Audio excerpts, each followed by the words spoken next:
چنانچہ رمضان مبارک کا اکرام کیسے کیا جائے اس کو بھی تھوڑا تفصیل سے بتا دیں. جو احترام کرنے والے ہیں وہ تو رمضان سے 2 مہینے پہلے سے ہی دعائیں مانگنی شروع کر دیتے ہیں. رمضان سے پہلے ہی گناہوں کو توبہ کر کے باطن کا غسل کر لیتے ہیں. تو یہ مہینہ رحمتوں کا، برکتوں کا، مغفرت کا مہینہ ہے. چنانچہ رمضان کا لفظ را، میم اور ضاد 3 حرفوں سے بنا. اس کے معنی ہیں جلنے اور جلانے کے. اس کو رمضان کیوں کہتے ہیں؟ لِأَنَّهُ يَرْمَزُ الذُّنُوبِ، اس لیے کہ یہ مہینہ انسان کے گناہوں کو جلا دیا کرتا ہے. جیسے آگ کسی چیز کو جلا کے ختم کر دیتی ہے، یہ مہینہ بھی مومن کے گناہوں کے نام و نشان کو مٹا دیتا ہے. زمین اگر ناپاک ہو تو ایک طریقہ تو یہ ہے کہ اتنی بارش برسے کہ ساری گندگی بہہ جائے. اب جب زمین دوبارہ خشک ہوگی تو پاک کہلائے گی. اور دوسرا طریقہ یہ ہے کہ اس زمین پر سورج کی تپش اور گرمی اتنی پڑے کہ وہ گرمی اس نجاست کا نام، نشان، رنگت، ہر چیز کو ختم کر کے رکھ دے. زمین پھر پاک کہلائے گی. تو یہ مثال ہے رمضان کی کہ اس مہینے میں اللہ رب العزت کی طرف سے اتنی رحمتوں کی بارش ہوتی ہے کہ انسان کے دل کی نجاستوں کو وہ مٹا کے رکھ دیتی ہے. یا یوں سمجھ لیں کہ اس مہینے میں برکات کی ایسی تپش آتی ہے انسان کے دل پر. نور کا سورج جو طلوع ہوتا ہے تو وہ دلوں کو اس قدر حرارت پہنچاتا ہے کہ دلوں کی نجاست کو مٹا کے رکھ دیتا ہے. اس لیے اس کو رمضان کہا گیا. حدیث مبارکہ میں اس کے مختلف نام ہیں. عربوں میں عظمت والی چیز کے کئی نام ہوتے تھے. اللہ رب العزت کے 99 نام، وَلِلَّهِ الْأَسْمَاءُ الْحُسْنَى. تو رمضان کے بھی کئی نام. چنانچہ حدیث مبارکہ میں اس کو شہر مبارکن، اس لیے ہم رمضان مبارک بھی کہہ دیتے ہیں. شہر عظیم، عظمت والا مہینہ. شہر الصبر، صبر کا مہینہ. شہر المواسات، غمخاری کا مہینہ. چنانچہ علماء نے لکھا ہے کہ رمضان سید الشہور، یہ مہینوں کا سردار ہے. فیہ بدأ نزول القرآن، اس میں ہی قرآن مجید نازل ہوا. اس کی 27 تاریخ کو، رمضان کی 27 تاریخ کو لوح محفوظ پر آسمان دنیا پر نازل کر دیا گیا. پھر وہاں سے 23 سال کے عرصہ میں آہستہ آہستہ آیات کو نبی علیہ السلام پر اتارا گیا کہ اللہ رب العزت رمضان مبارک میں انسان کے اعمال کا ریٹ 70 گنا بڑھا دیتے ہیں. ملٹیپلائی، سبحان اللہ. ایک عمل کو دنیا ریٹ انکریز کرتی ہے تو 10% اور 20%، 10واں حصہ 20واں حصہ. اللہ تعالیٰ ریٹ بڑھاتے ہیں تو کیا 70 گنا، 70 سے ضرب دے دی. اس لیے کہ وہ شہنشاہ حقیقی ہے. وہ اپنے بندوں کو اتنا اجر دینا چاہتا ہے کہ ان کے گناہوں کی ظلمتیں ختم ہو جائیں. تو ایسے وقت میں ہمیں بھی چاہیے کہ ہم اپنے اعمال اللہ رب العزت کے حضور پیش کریں. چنانچہ نبی علیہ السلام نے ارشاد فرمایا، هو شہر الصبر والصبر ثوابہ الجنہ، یہ صبر کا مہینہ ہے اور صبر کا بدلہ جنت ہے. وہ شہر المواسات، غمخاری کا مہینہ. سبحان اللہ. چنانچہ اسی حدیث میں آگے نبی السلام نے ارشاد فرمایا کہ اولہ رحمتن، اس مہینے کے پہلے 10 دن رحمت، وَأَوْسَطُهُ مَغْفِرَةٌ، درمیان کے 10 دن مغفرت کے، وَآخِرُهُ عِتْقٌ مِّنَ النَّارِ، اور آخری 10 دن آگ سے آزادی کے. وہ کیسے؟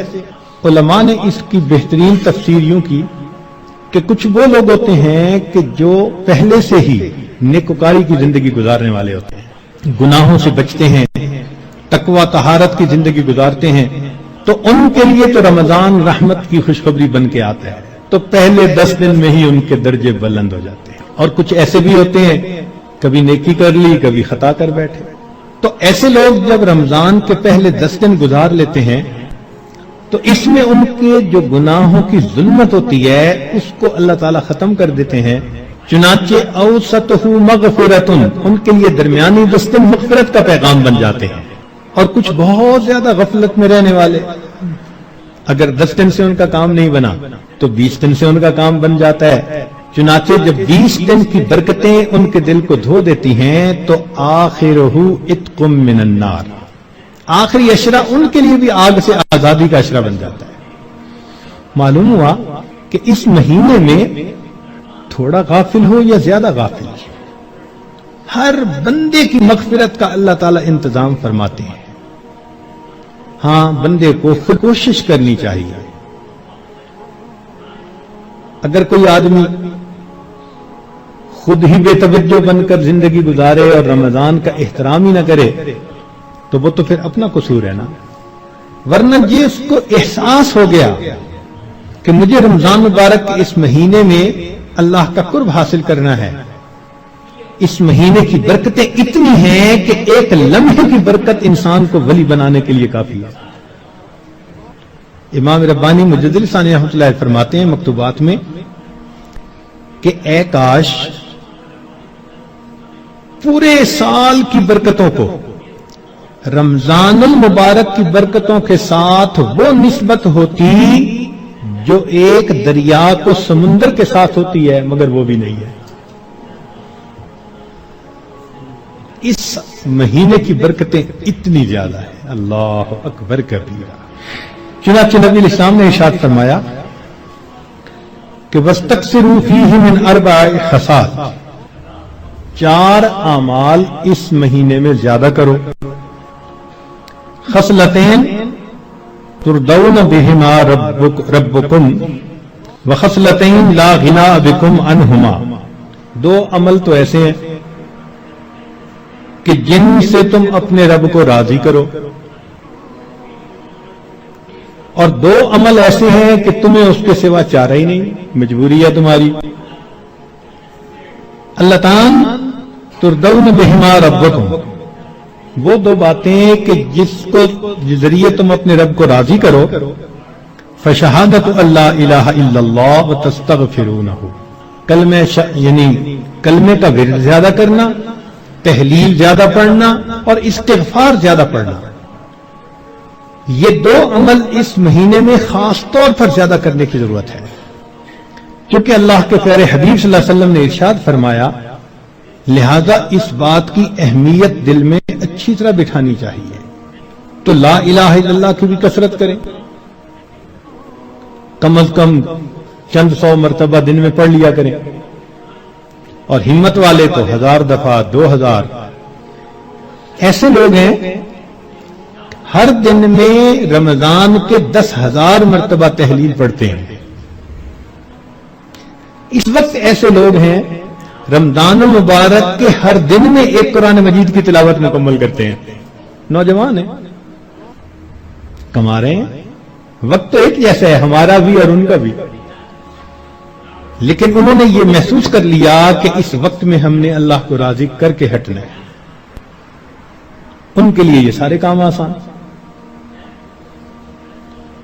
تو ہم چلو چند 100 دفعہ یا 1000 دفعہ ہی لا الہ الا اللہ کا ورد کر لیا کریں، اور اگر چلتے پھرتے عادت ڈال لیں تو سبحان اللہ کئی 1000 مرتبہ کرنا بھی آسان ہے۔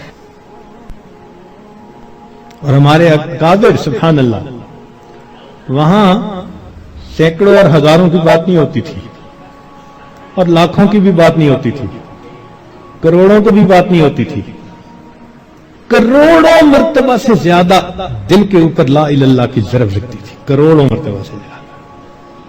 دل کے اوپر کتنا نور ہوتا ہوگا، اللہ اکبر کبیرہ۔ اور استغفار کی کثرت کریں۔ اور 2 چیزیں جس کی ہمیں ضرورت ہے، ایک اللہ رب العزت سے جنت مانگیں اور جہنم سے اللہ تعالی سے پناہ مانگیں. تو اس مہینے میں یہ دعا مانگنی چاہیے، اللہم انی اسألک الجنہ وَأَعُوذُ بِكَ مِنَ النَّارِ. اے اللہ میں جنت کا سوال کرتا ہوں اور جہنم سے اللہ میں پناہ مانگتا ہوں.